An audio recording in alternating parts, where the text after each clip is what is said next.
Now, as you may recall in my previous review, I'm not that big of a fan of the hit animated series for youngins, Paw Patrol, but after seeing their movie, I will say it was pretty fun and what have you.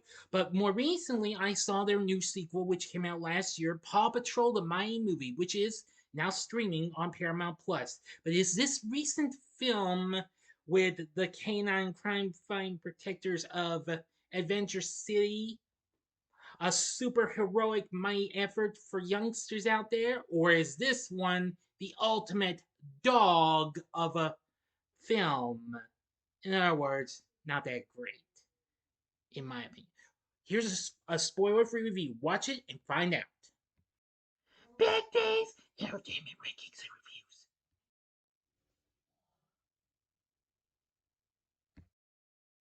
So, greetings, my fellow YouTubers, and welcome to Big D's Entertainment Rankings and Reviews. My name is Noel, better known to as the Big B, and this time around, I bring to you a spoiler-free review of the 2023 Canadian animated superhero comedy flick Paw Patrol: The Mighty Movie, released by Paramount along with Nickelodeon Movies and Spin Master Entertainment, and released by Elevation Pictures in Canada. Directed by Cal Brunker. I'm sorry, who, of course,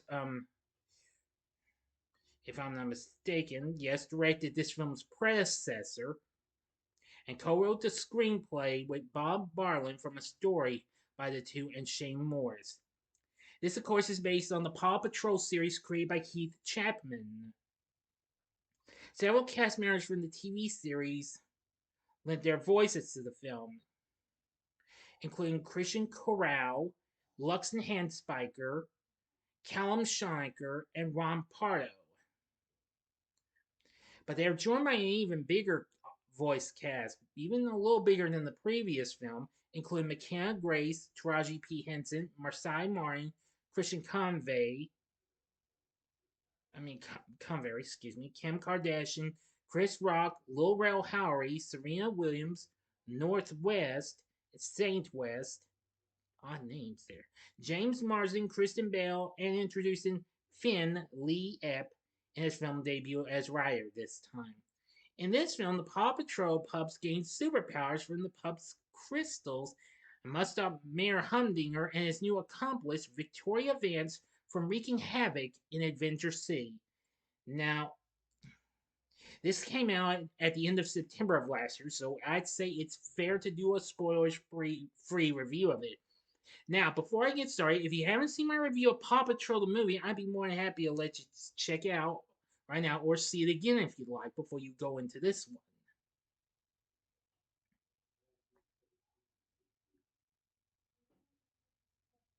one. Okay, that ought to do it. Now then, just like the last film, it proved to be a big success. Well, anyway, the film starts out with mere expert Victoria Vance, our main antagonist, who steals a giant electromagnet from a scrapyard owned by Hank and Janet and sets the scrapyard ablaze. Janet calls the Paw Patrol pups, led by Ryder, their human leader, for help, who subsequently extinguished the fire.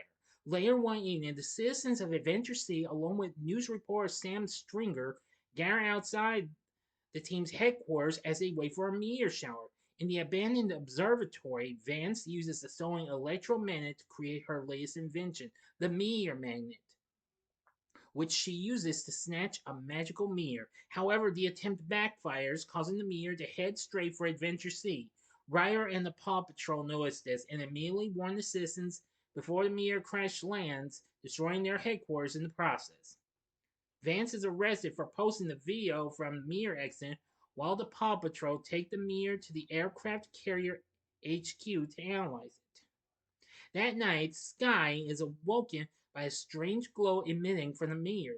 The meteor cracks open, revealing 7 crystals contained inside, one of which attaches to Sky's pup tag, granting her the power of flight and super strength. Likewise, the rest of the pups gain their own powers except Liberty, who of course became the new member of the group, who was assigned by Ryder to train the junior patrollers.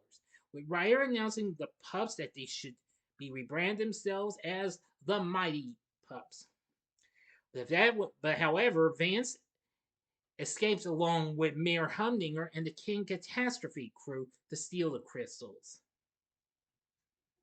Boy, oh boy. But soon the pups break into action and what have you. But however, Sky is facing a little bit of an issue of her own. Yeah. Just like Chase was in the first film. But for now, that's all the story I'm going to give to you. So because this is a spoiler-free review, and I'm not giving you no more details on this film. If you want to know what happens, watch the movie. It is streaming on Paramount Plus.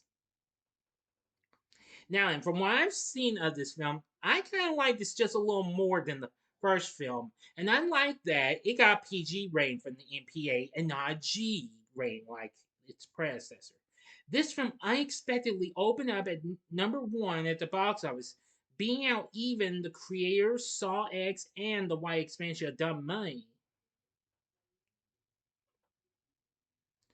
So it did pretty well. The film currently sits at 71% standard fresh on Rotten Tomatoes, saying that it will be best enjoyed by its youthful target audience, but it's sweet, thoughtful, and funny enough to entertain the entire family. Well, I mean, I have a whole family, but hey, I watched it and I thought this was really good and what have you. But again, this doesn't change anything. This will not make me want to watch the PAW Patrol, not even their spin-offs. But I show respect for it though. Nonetheless, Variety gave the film a positive review, as Courtney Howard said, with much humor and charm. The second chapter reads fairly well for all ages. It may not reinvent the wheel, but it certainly knows how to cleverly repackage and resell the goods. Common Sense Media said it was good too, gave it a good review, saying Sky's subplot will particularly resonate with young audiences, since she initially feels like her small size makes her the team's weakest link. Well, yeah, that's true, but still, she proves to be a good member of the team, though. Anyway, RogerEbert.com, one of the reviewers on there, Nel Minos, said, "Is it a worthwhile transition object to get children used to the thrill of seeing stories they love on a giant screen in a dark room? Of course it is." However, someone at IGN gave it 5 out of 10, saying it feels more like a legitimate feature film than its predecessor, but it's still well within the realm of distractor cinema rather than something parents would want to watch with their kids. The Hollywood Reporter gave it a mixed review too, saying unfortunately much of the film's running time is taken up with the sort of typically mind-numbing action sequences serving adult life action superhero franchises. And The Age criticized this film for its rehashed plot. Well, now I can't really say it's a factual rehashing plot of the first film, but it slightly is. But that's just kind of a nitpick I have. It's factually a rehash, but not 100% in my opinion. Anyway, nevertheless, though, this film again was a big success, and it went on to do better than, and it did better than its predecessor, as it went on to make 202 million worldwide. The against its $30 million budget. And there is a third, and they have already announced a third film to be in the works, which will be out in 2026, if I'm not mistaken. Yes. Now, Panatoprak composed the film's musical score. Now, of course, Hater Pereira, I'm sorry if I mispronounced the name again, composed the first film score. But Toprak did an exceptionally good job on it. Their street songs that were made for the film. There was Down Like That, Bark to the Beat, and Learning to Fly, which was performed by Bryson Tiller, Mckenna Grace, who actually happens to voice Sky in the film instead of her original voice actor, Lily Bartlam, and Christina Aguilera as well.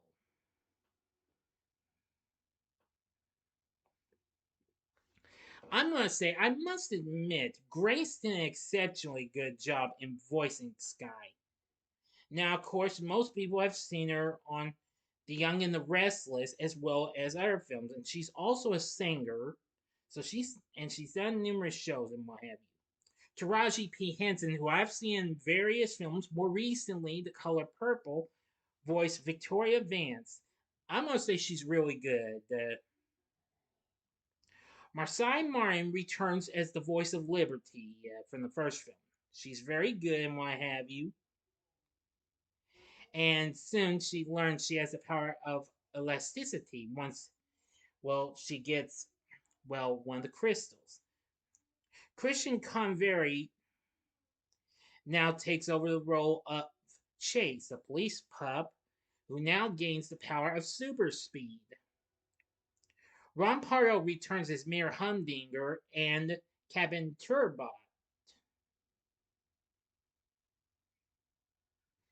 Lil Rel Howery, who I've seen in some films, voices Sam Stringer, a news reporter for Adventure City News Network, while Trevor McDonald voices him in the UK dub of the film.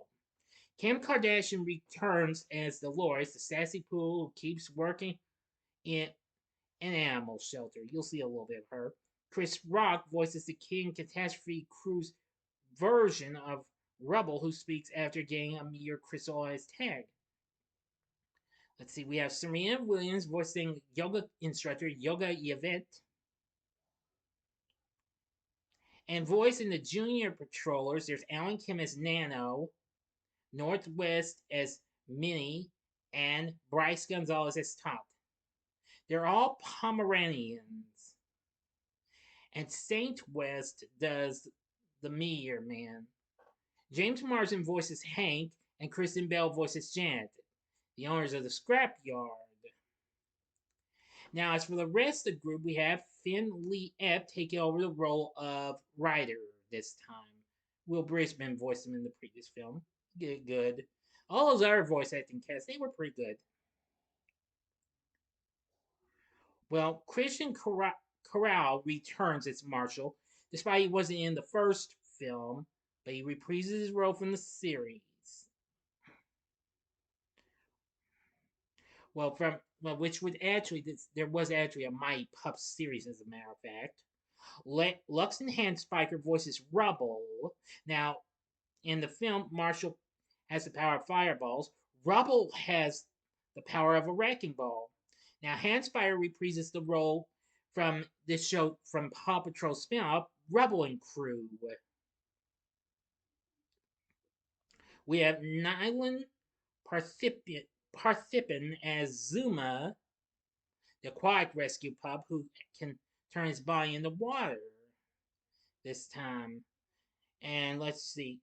Callum Schoniker reprises his role from the previous film as Rocky, who has the power of magnetism. We have Kim Roberts as Mayor Goodway, and there's several others and what have you. So anyway, the voice acting cast is pretty good. The music's not too bad. The story's fine and what have you. But overall, I had a fun time with this.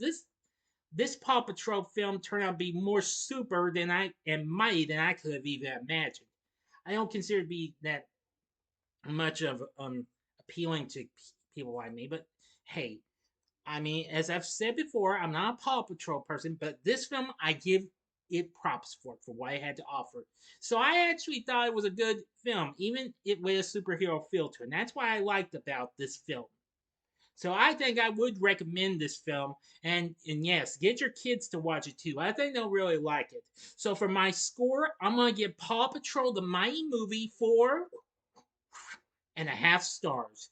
On a scale of 1 to 10, I'm gonna give it a 9. So what did you think of Paw Patrol, the Mighty Movie? Let me know in the comment section below. If you liked the video, click the like button, subscribe, and be a part of the Big D Nation. And next time I'll be giving you a special video. I won't tell you what it is still. You're just gonna have to find out, okay? It's another ranking.